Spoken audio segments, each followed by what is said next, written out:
Detective Vinod को तो आप जानते ही हैं, जिसे जमशेदपुर का जेम्स विनोद भी कहा जाता है। लेकिन इस बार का केस काफी पेचीदा है, क्योंकि इस बार एक कत्ल हुआ है ओहो, किसका फोन आ गया। ठीक से खाना खाने भी नहीं देता है फोन। डिटेक्टिव विनोद ने हाथ में पकड़ी हुई बस एक केस में थोड़ी मदद चाहिए थी। क्या आप अभी हनुमान कॉलोनी आ सकते हैं? जी हाँ। सुजीत अग्रवाल कमरे में मृत पाए गए हैं। वो कमरा शहर के एक नामी ज्वेलर थे। डिटेक्टिव उनसे खासा परिचित था। ये सुसाइड नहीं है, ये एक कत्ल है इंस्पेक्टर विजय। बड़ी ही चालाकी से किया गया कत्ल है इंस्पेक्टर विजय। इंस्पेक्टर डिटेक्टिव कमरे से बाहर जाकर सुजीत अग्रवाल की पत्नी से मिला। तो मिसेस अग्रवाल, बताएं, जब आपके पति का कत्ल हुआ तब आप कहाँ थी?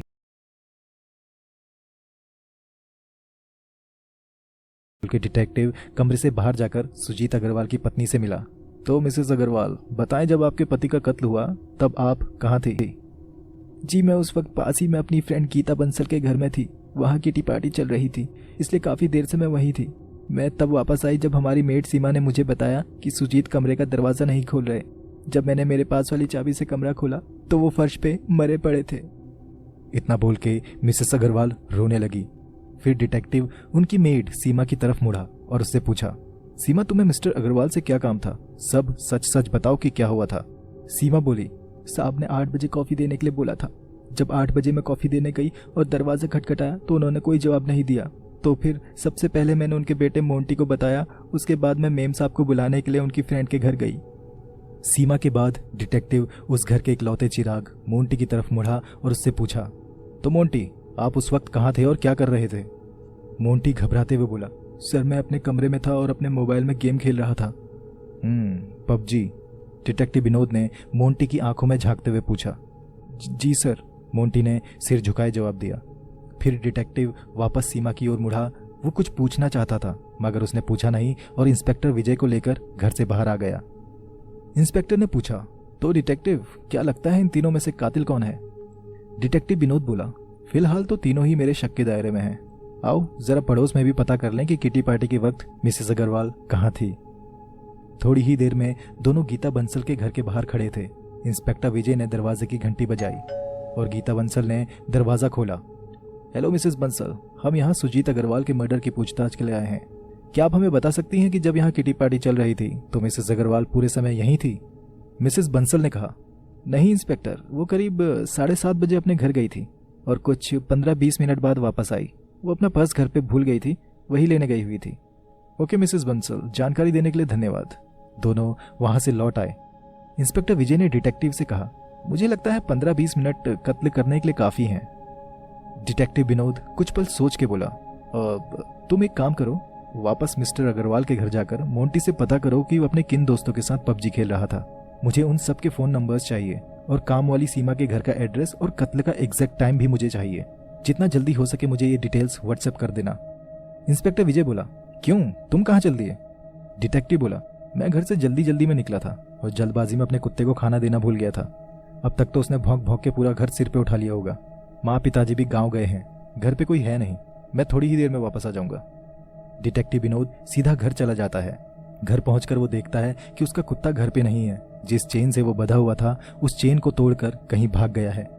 विनोद बड़ी ही चिंता में आ जाता है। वो उसे आवाज देता है, तभी उसके फोन में एक मैसेज आता है।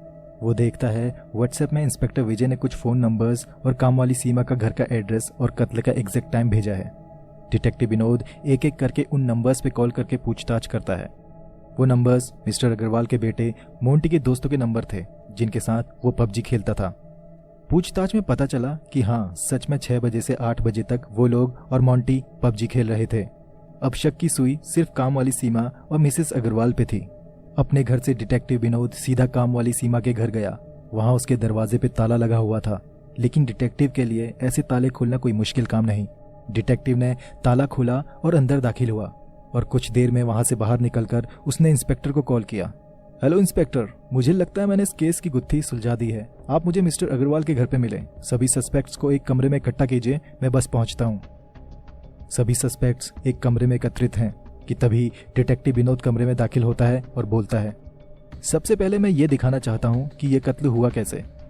इस कत्ल में कातिल ने 3 चीजों का इस्तेमाल किया।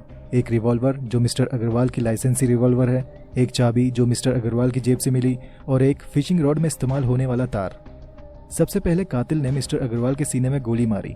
गोली लगते ही मिस्टर अग्रवाल यहाँ जमीन पर गिरे और उनकी मौत हो गई। फिर कातिल ने अपने फिंगरप्रिंट्स पोंछ के गन मिस्टर अग्रवाल के हाथ में पकड़ा दी।